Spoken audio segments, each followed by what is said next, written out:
I can't name top of my head, but I know he's in The Crow. Yes, he was killed off too quickly. Yeah, it's a real shame because he was great. Yeah, and for no real reason, to be honest. No, exactly. So, yes, actors, they were okay, except for the ones who weren't. Yeah. Let's talk about how much this was a smash hit. It was huge. It was the second highest grossing film of 1991 after Terminator 2. Yeah. Da-da. Cool. And? Well, that's it. It was a monster hit. Yeah. It had a couple of Oscar nominations, mostly for the song, Sure. which then lost out to Beauty and the Beast. The song. Bryan Adams, everything I do it for you. Yes. Everyone knows the words. Except they don't. Yeah, we were trying to sing along to it at the end, and it was like, no, I've completely forgotten it. Yeah. That film was, that song, not that film, that song was at #1 in the UK for 16 weeks. Wow. I know, it's that no song has beaten it yet. Amazing. You know, and it was nominated for an Academy Award, but lost out to Beauty and the Beast. It was a phenomenon, and I remember it being at everybody's birthday party and at everybody's wedding and anniversary. Oh, you just couldn't escape that song. But I think even, you know, into my awareness, because I was only like 4 when this came out, but, you know, it was still very much used sort of throughout the 90s. Oh, God, yeah. You know, probably still now. We should have emigrated to Germany. Oh, yes. Do you know why? No, tell me. Because that song was at #1 for a whole 2 weeks. And then it dropped to number 69. Yay! Well done, Germany. Yeah. You did it right. Yeah. They must have been like, oh, I hate this song. Yeah. That wasn't me trying to do a German accent. No. Good. No. Only Kevin Eustace can do a good German accent. Yes, he Indeed. can. He's done me point. I'm not going to. Was that Jamaican? No, I can't do it. Kev will do it at some point. But yeah, I will say I hate that song. Do you? I like it. But then I'm a girl, so. I think it's a bit like the film. I hate it, but I also kind of like it. Yeah, but when it comes on, you're like singing along, yeah? Yeah, you know, tapping my feet. I like the guitar solo in it. Yeah. You know it's true, baby. I do. Yeah. So, let's discuss favourite scene. My favourite scene is a bit of an odd one, I guess. It's the one where Freya Tuck first awakens in the camp and starts causing a big ruck. Just because I love how unconventional he is as a friar. Mike McShane, wasn't it? Yeah. Yeah. He's just great. I think he's really, really funny, and then turns out to be, you know, like really one of the good guys, and he gets rid of at the end. Yeah. He gets rid of the bishop. It's not a euphemism. No. Not this time. But yeah, he's really great, and I just love how you know, he is very godly, but also kind of, you know, encouraging beer and whatnot. He just is a drunkard and a bit of a brute. Yeah, his speech about beer was quite good as well. So, but yeah, that's one of my favourite scenes, at least. Pardon me, I coughed. My favourite scene is bit of a close one, because it's either the waterfall fight where you first meet Little John, or the final battle, just like basically the last like 10-15 minutes. Yeah. It's fun. I mean, the action sequences are definitely the best parts of this film, I think. Yeah, and they're not bad action scenes. In fact, I will say the final sword fight between Robin Hood and the Sheriff of Nottingham, that's actually very messy, but in a very sort of believable, that's how a sword fight would happen. Yeah, because it's kind of a bit of desperation on the part of the sheriff in particular, who's sort of chucking things at Robin, and, you know, it's in quite a small enclosed space, so...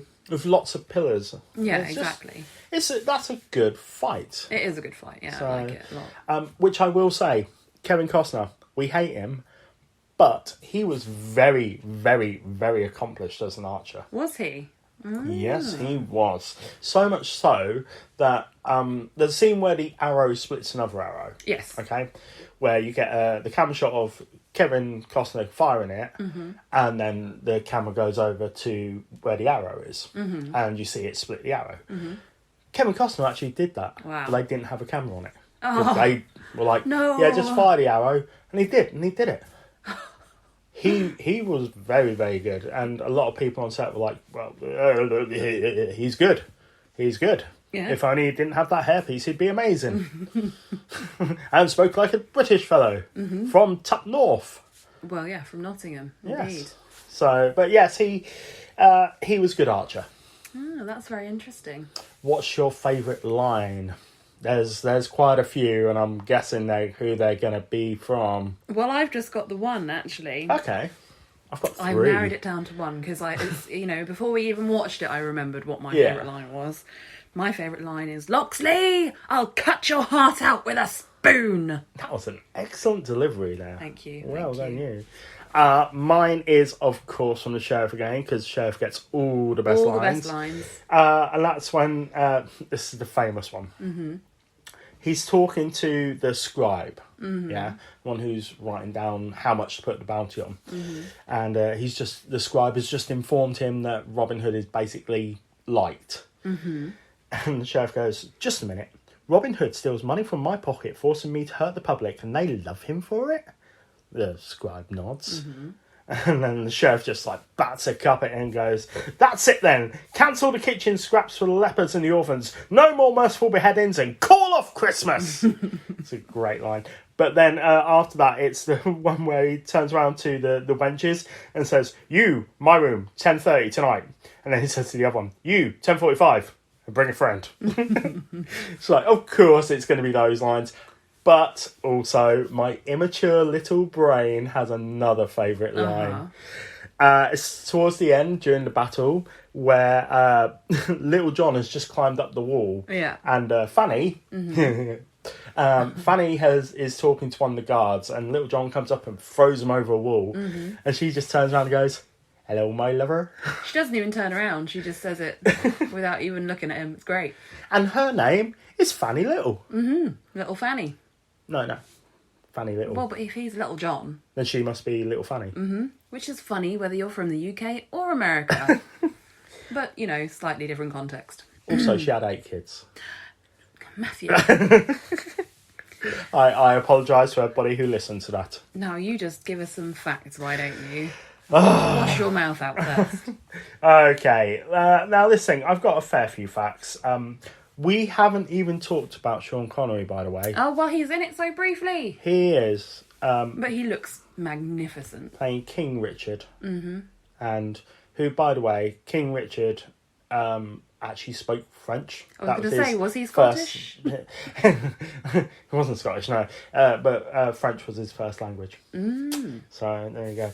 Right, so Brian Blessed, who also is wonderful and very brief in this film, playing Robin Hood's dad. Mm-hmm. He was almost killed while filming his death scene. Good Lord. So, he charged into the people. Yeah. And the horse basically bucked and threw him off quite badly.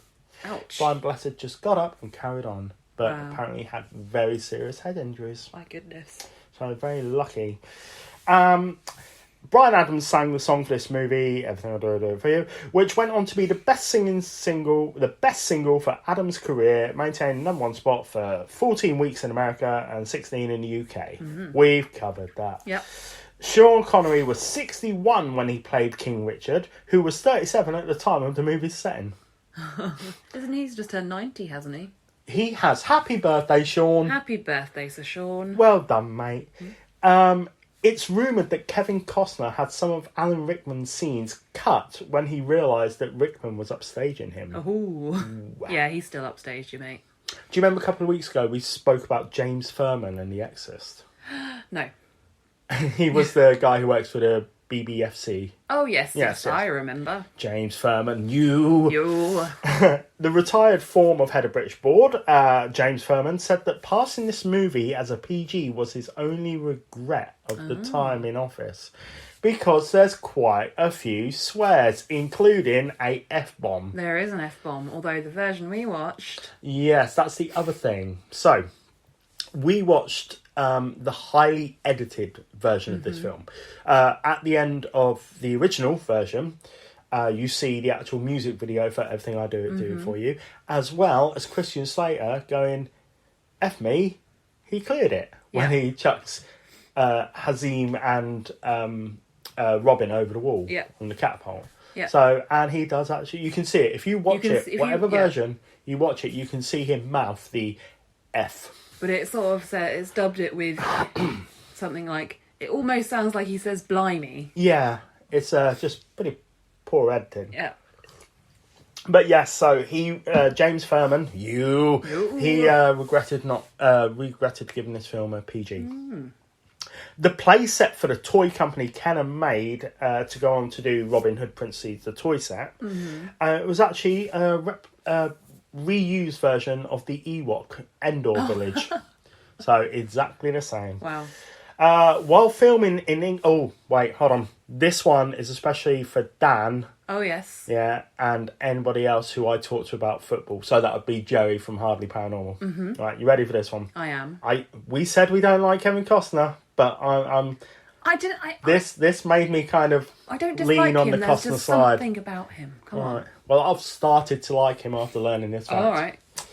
While filming in England, Kevin Costner became a fan of Arsenal Football Club and supports them to this day. Aww. Go on, Costner. Up the Gooners. Well, at least he's got good taste. He has got good taste. The shot of the naked Loxley scene getting out of the pool, I say pool, the river, wasn't actually Kevin Costner. It was his stand-in. Ah, he had a butt double. Yeah, he did. That's shocking. So you have to wonder what's wrong with his bottom. So there's something wrong with his head and his butt. Well, I don't know. Obviously. God, stop body shaming Kevin Costner. I'm sorry, Kevin. I'm sorry. I already covered this one, but I'll say it again. On the first couple of days of filming, Costner was asked by director Kevin Reynolds to demonstrate his archery skills. He replied by firing an arrow straight through a rabbit that was hanging 30 yards away. He politely refused to do it a second time. That is pretty badass. So yes, those are all my facts, and I will flat say I like this film. I do like this film too. I think, there are definitely things that... It's no Spaceballs, I'll say that. Sorry, Lacey. In the kind of, that's the probably the worst film we've covered. Which I wanted to like it, but just no. This was still quite fun. It's we're recording this on a Sunday. It's very much a Sunday film. Definitely a Sunday afternoon film. Yes. Yeah. So yes, I do enjoy it. I think as an action film, it's quite fun. As a funny film, it's got some funny lines, especially from Alan Rickman. Yeah. Not so much from Kevin Costner. I mean, the whole telescope scene was just a bit sort of, all right, mate. Yeah, it was a bit silly. Yeah. But yes, I don't mind this film. I think it's quite good. Yeah, it's good fun. It's not, it's not a chore to watch or anything. It's very much enjoyable. Definitely. Yes, definitely. So yeah, you got some opinions, or do you want to just go to links? No, I think I'm all good. I haven't got anything else bad to say about Kevin Costner. The Kent. The Kent. The yes. Kent, yeah. Jonathan Kent. I have nothing against him, really. It sounds like you do. No, I don't. I don't mind him. Okay. But I just don't like looking at him. I've got something against Kevin Reynolds, the director. Oh, yeah. Because he did Waterworld. I have not seen Waterworld. Just don't. Sounds like I shouldn't. It's a terrible film. Terrible film. Yeah, so I think that's it. Why don't you feed us some links, Frey? You can email us on fullmoviepodcast@gmail.com. You can find us on Twitter @fullmoviepoduk, and on Instagram we are @fullmoviepodcast. Come and give us a wave, a high five, a like and a share, all that shenanigans. Yep. But just say hi to us. Yeah, say hello, give us some feedback, give us some suggestions. Oh, right. So we do need some suggestions, actually. Do we? We do. Me and Freya created a list of films that took us all the way up to Halloween. Mm-hmm. But I think we're going to alter that list. Sure, yeah. So, because there's a couple of films that I've been like, oh yeah, that film, we need to do that film. And I desperately now want to see it. Well, if it's going to be obviously Halloween month, not too long from now. So if you Well, a have whole any... month before that. I know, but we got to plan these things. So True. if you have any scary films you think we should